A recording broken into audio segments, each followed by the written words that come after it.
C'est vraiment un plaisir de me retrouver avec des gens qui ont l'air passionnés de bateau. Guylaine, ça fait combien de temps que vous faites du bateau, toi et ton chum? Ça fait 11 ans déjà qu'on a commencé à faire du bateau. On avait déjà eu ça, un petit bateau, mais un bateau comme ça, là. Ouais. Puis celui-là, ça fait plusieurs années que vous l'avez? Depuis 2007.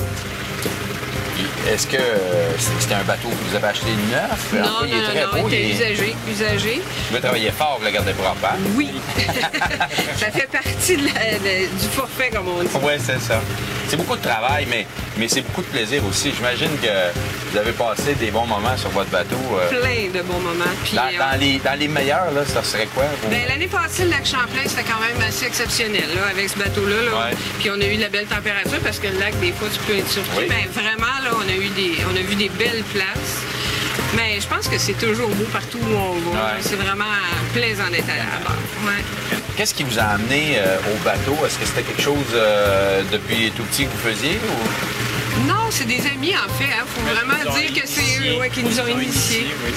Puis on faisait du bateau avec eux. Il y avait un petit 27 pieds. On est parti 2 semaines là-dessus. C'était vraiment... Il fallait aimer ça. Ouais. Là. 2 semaines sur un 27 pieds? Un 27 pieds, 4. Oui. C'était vraiment... On apprend à s'aimer? Oui, mais on apprend à aimer le bateau aussi. Puis c'est vraiment là que ça a parti. C'est eux autres qui nous ont fait découvrir ça. Oui, définitivement. On les remercie. Oui. Puis... Ils en font plus, eux autres. Ah non? Non. Ils ont décidé d'arrêter. Étonnant, hein? Le bonheur, le bateau, hein? Oui, c'est ça. Comme tu dis, c'est sûr qu'il y a du travail, mais c'est aussi... En tout cas, nous, on a essayé bien des choses. Puis c'est vraiment avec ça qu'on a appris à décrocher. Ouais. Quand t'es sur le bord de l'eau, là... Quand tu dis t'as essayé bien des choses comme... On a fait du cheval, on a fait du camping. On a fait du camping aussi. C'est nous autres, là, comme on a trouvé, là, t'arrives, t'es sur l'eau. Il fait pas beau, c'est pas grave, là. Tu sais, nous autres, on est quand même équipés pour... avec les toiles, tout ça. un livre, on se repose. Non, vraiment, là, c'est ce qu'on a trouvé de mieux, nous autres, pour se reposer. On s'est jamais reposé autant que ça. Ah ouais? Oui. Vraiment, là, En tout cas, vous avez l'air des gens calmes et sereins. Oui. Hein? Oui.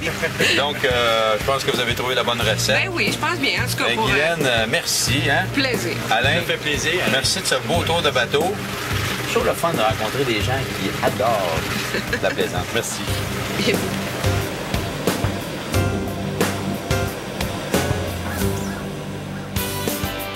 Cette chronique, une présentation du Regroupement des plaisanciers du Québec.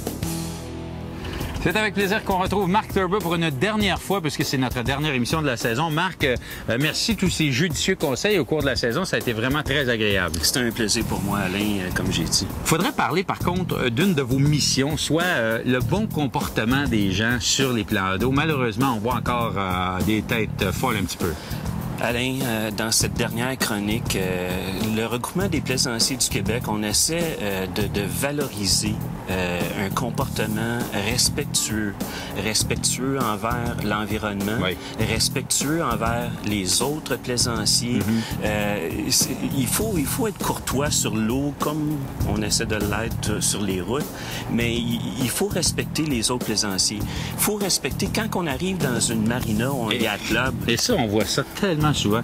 Les gens qui rentrent dans la marina un petit peu vite, ça brasse tout le monde, ça brasse les quais, ça endommage le matériel aussi. Et sur les lacs, tu sais, on n'arrive pas là sur le bord d'un lac à pleine vitesse. Le fameux bâtillage. Effectivement, il faut faire attention, il faut respecter les autres, il faut respecter les riverains, il faut respecter l'environnement, il faut avoir le respect.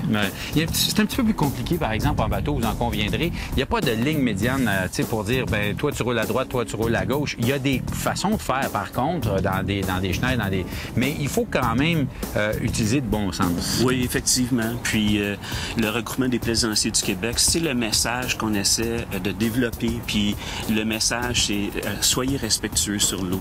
Ben écoute, je pense que ça va aider à tout le monde à passer un plus bel été sur leur embarcation. Merci Marc, ça a été bien agréable. Ce fut un plaisir pour moi, mon cher Alain.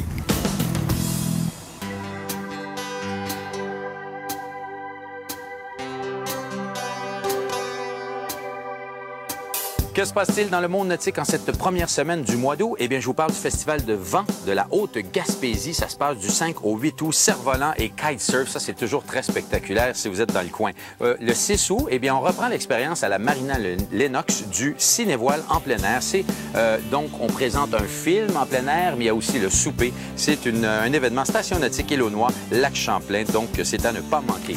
Un autre événement tout près d'ici, ça se passe entre les écluses 1 et 2 du canal La Chine, c'est le Festival du bateau classique de Montréal. Alors là, ce sont de très, très beaux vieux bateaux qui ont été complètement restaurés. Il y a toutes sortes d'activités. Certains bateaux sont en cale sèche, d'autres sont sur l'eau. Donc, c'est à aller voir vraiment très, très beau. Et en terminant, Festival acadien, vous allez montrer votre talent de constructeur de bateaux. Ça se passe le 7 août. On vous donne des produits, des matériaux pour à peu près 200 $ et vous devez faire la construction d'un bateau à rame ou à voile. Alors, bonne chance si vous êtes un petit peu débrouillard. Tout de suite après la pause, on vous présente notre dernière chronique sur la Martinique. Restez là.